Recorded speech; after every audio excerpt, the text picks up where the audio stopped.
Still with me in studio are Raylan Dunbar, financial advisor at FinLogic, and Linda Smith, wisdom preserver and connection specialist from the Refinement Network. Now, before we continue with our discussion, let's take a quick look at another viewer's question we received. It comes from Andrew and George, and it's quite quick and easy. It's really, which annuity is better for me, living or fixed? Raylan, I'm going to go straight to you to comment on that one. There is no one-size-fits-all solution when it comes to retirement planning. And really, it would be a combination of various factors that need to be taken into consideration when analysing what a client would need in retirement. Now, what's really great about retirement planning vehicles is there's not just one product that would possibly suit you. Perhaps even a combination of the two products would be actually suitable for this gentleman. Andrew needs to just be aware of obviously the pros and cons in the various types of products. Things, for example, like a life annuity or your traditional annuity is something where you're going to have a lifelong income, which is great from a longevity point of view because you're now in a position, no matter how long you live, you will always have an income to support you. However, being in current environments the way we are at the moment, interest rates are very low. And when the interest rates are low, there's a direct correlation to the actual annuity rates. And if your annuity rate is low when going into an annuity, that will actually impact in terms of what the income is that you can take from your annuity going forward, because that is an amount that's locked in at the inception of the product and continues for the rest of life. So my suggestion would be, depending obviously on his age and his current circumstances, would be to possibly rather look at a living annuity, a living annuity or a linked annuity at the moment, because that way he is being exposed to market fluctuations and that type of thing, but that can be controlled through various portfolios. He can also choose to take a lower income in terms of a percentage of the capital that he would be earning. You can select anything from 2.5% to 17.5% per annum of the capital amount as an income. And that amount can be payable to him. And what's nice about a linked annuity is that at a later stage, when interest rates do actually become better and the annuity rates obviously go up, he will have the option to be able to change into a life annuity if that's something that is viable for him at that point in time. So obviously going into life annuity later on, interest rates would be on your side as well as age, because of course it's age determinant. The older you are, the better income you could get later on. Yes. But if you go into the conventional annuity first, you can't opt out after that. I think that's really important to look at. Let's just quickly look from a tax planning point of view. I'm at retirement now. I've got my pension or my RA. I can take 1/3 of it. How do I decide how much to take in terms of more of a tax calculation? All right. The new tax really shows, and there's new tax tables that have come into play in the last year or two. Basically what happens is that the first 300,000 Rand that you get in terms of compulsory money. Now, compulsory money is money coming from a pension fund or a retirement annuity plan or a provident fund as well. What actually happens with compulsory money is that you get the first 300,000 tax-free. The next 300,000 Rand gets taxed at 18%, the next 300,000 at 27%, and anything over and above 900,000 Rand is taxed at 36%. Now that's quite different to how it used to be in the past, because it used to be based on people's average tax rates. Now what's happening is that regardless of where a person is in their retirement or what their marginal tax rates are, they're now in a position where they're paying standard tax rates. What I normally advise people to do is always take your 300,000 Rand tax-free. Possibly even the next 300,000 as well, because over the first 600,000 Rand, you're effectively only paying a 9% tax amount over that portion. Anything over 900,000 Rand very often is not viable to actually take that amount out, because you're paying a huge amount of tax, 36% at that bracket, and it really doesn't become viable. Rather transfer anything that's over the 900,000 Rand amount into either a linked or a fixed annuity, and from that point of view you can actually then increase your income and rather pay income tax on the income that you're earning rather than paying tax on the lump sum initially. Okay. Linda, obviously somebody getting to what we call traditional retirement, and I guess at some stage that's going to happen in everyone's life. A lot of financial considerations, but there are some other considerations. Very much it becomes an emotional and perhaps even a psychological shift that one has to go to at that time of retirement. I think for many people, they look past that side of it. They do a lot more on the financial planning and very little on the life planning side of their retirement. But it is the side that can hit them quite strongly.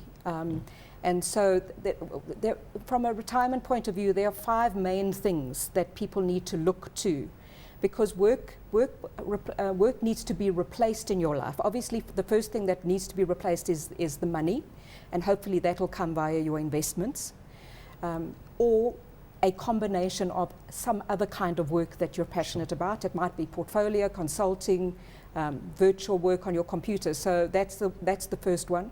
The second one is structure. Going to work every day gives you structure in your day. Now you land up at home and there is no structure. And so it's quite difficult to sort of get into a sense of a flow. The third one is status. For many, many people, when you ask them what they do, they often will tell you what work they do rather than who they are. They'll give you a title. Yes. And so often once that title is gone, many of them battle to understand who they are. And so I really challenge people in future, long before they get to retirement, when they introduce themselves, start thinking who you are rather than what you do, because that will help you enormously. The fourth one is socialization. Much of who we are and our social infrastructure, whether it's just chatting to people around the coffee station or we've worked with people for 20 years, a lot of our socialization comes from our workspace. And the last one, which is extremely important, is usefulness. Purpose in our lives comes from going to work. We might not love our work, but there is a sense of usefulness. You feel useful. And so not feeling useful anymore is the one that catches most people. And so I really challenge people to be able to look for some purpose and passion, whether it's work-related or a hobby or doing some work in their community, but finding a sense of a reason to get up every day. Okay. So, I mean, certainly for the retiree, there's some pretty strong guidelines. I think the other side of it, and certainly some experience that I've had in dealing with retirees and more specifically their spouses, they turn around and they say, I don't know what I'm going to do with him at home. And he turns around and says the all-important words, hi, honey, I'm home forever. And it changes the relationship. And I think that's perhaps another angle of it. I think just really in closing, I mean, we're seeing there's a lot of financial considerations, and that's dealing with the money side of things. There's a lot of psychological, emotional, and sort of proactive things that one has to do with their time, and that comes in the life planning. There seems to be a lot that one has to look at. And certainly if I look at it, the industry needs to start shifting to be able to take care of the financial and the life planning around it. Rand, your thoughts briefly on that? I totally agree with you. I think retirement planning is really just a major event in one's life. It's something that needs to be prepared for, as Linda's already alluded to. People can't just suddenly one day say, well, that's it, I'm finished working, I'm not going to be doing anything any longer. By having a sense of purpose and also an income to be able to substantiate and to be able to give you a lifestyle after you've retired, that gives you the sense of purpose as well. You've then got choices. I mean, if you want to go overseas, if you want to travel, if you want to move down to your holiday home, for example, you have got those options. And that's where retirement planning really comes into play. And as I say, future planning also comes into play. You don't want to be in a position where you're really healthy, you're doing really, really well, and chances are you're going to live for a long period of time. And yet you're drawing down a massive income, which is obviously going to run out over a period of time. Okay, lovely. Ladies, thank you so much for your time and expertise tonight. I'm sure it's been very informative, and I think a lot of people will be breathing a small sigh of relief knowing they don't have to give up what they potentially love in their work. Before we go, it's time for a quick look at our weekly viewers' tips. This week, of course, our tips relate to post-retirement planning. Welcome to FinLogic's Viewers' Tips, guiding you through a successful retirement. When considering retirement products and investments, only invest in products and with advisors approved by the Financial Services Board, as the FSB offers you consumer protection. By doing this, you'll be sure to avoid pyramid schemes and other investment scams. Remember, if it sounds too good to be true, it probably is. There are a number of recognized investment and insurance companies who offer a full range of products which can individually be tailor-made to suit your specific needs. However, make sure that you and your advisor do a thorough comparison of costs, as excessive costs can quickly erode your nest egg. Reduction in yield or total expense ratios are always shown on quotations. This allows you to understand the impact that the total cost will have on your returns. Take advantage of tax breaks available to you. By utilizing a well-structured balance between compulsory and voluntary money, you can maximize your income while minimizing your tax. Always utilize your 300,000 Rand tax-free portion at retirement. Try not to exceed taking more than 900,000 Rand from your 1/3 cash, as you are paying the maximum tax. After the age of 65, optimize your income annually based on the latest tax deductions and exemptions. By investing a portion of your capital in cash or bond funds, you can currently earn up to 32,000 Rand annually, tax-free. You also qualify for a secondary rebate. Utilize your annual capital gains tax exemptions by taking an income from second-hand endowments, unit trusts, or exchange-traded funds. After the age of 65, you can deduct all medical expenses from your tax, including your medical aid premiums. And if you're earning less than 88,528 Rand per year, then your full income is tax-free.